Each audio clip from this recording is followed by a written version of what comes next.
Friday evening இன்றைக்கி வந்து tea coffee skip பண்ணிவிட்டு வெஜ் சூப் பண்ணலான்ட்டு பிளான் பண்ணிட்டேன். ஆல்மோஸ்ட் 1 வீக் ஆகுது. இன்னும் இந்த சளி வந்து எங்களை விட்டு போகிற மாதிரி தெரியல.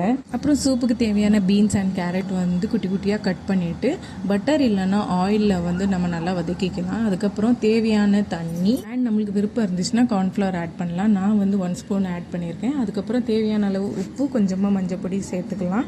அப்புறம் வந்து இறக்கும்போது கொஞ்சமாக மல்லி இலை தூவிட்டு பெப்பர் போட்டு இறக்கி வைக்கலாம். சூப் ரெடி ஆகிடும். சிம்பிள் அண்ட் ஈஸி தான். எனக்கு இந்த சூப் பண்ண 15 to 20 மினிட்ஸ் தான் ஆச்சு. இந்த மாதிரி ரெய்னி சீசனுக்கு வந்து நம்மளே வீட்டில் பண்ணி சாப்பிட்டா ரொம்ப நல்லாயிருக்கும்.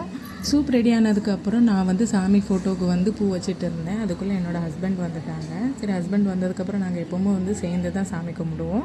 சாமி கும்பிட்டதுக்கப்புறம் வந்து சூப் குடிச்சாச்சு. சூப் வந்து நல்லா இருக்குன்னாங்க. நான் எக்ஸ்பெக்டே பண்ணலை அந்த மாதிரி சொன்னாங்க. ஏன்னா நான் உங்களுக்கு சொல்லாமல் தான் பண்ணியிருந்தேன்.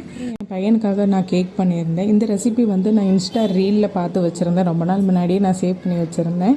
என் பையன் ஃபுல்லாக கேக்கு சாக்கின்னு சொல்லிகிட்டே இருப்பான். ஸோ அவனுக்காக நான் இது சர்ப்ரைஸாக பண்ணியிருந்தேன். இந்த கேக்கில் நான் பண்ண மிஸ்டேக்னா டார்க் சாக்லேட் வந்து நான் லாஸ்ட்டாக ஆட் பண்ணிட்டேன். மறந்துட்டேன் ஃபஸ்ட்டு ஆட் பண்ணேன். மற்றபடி டேஸ்ட் வந்து சூப்பராக தான் இருந்துச்சு. பை.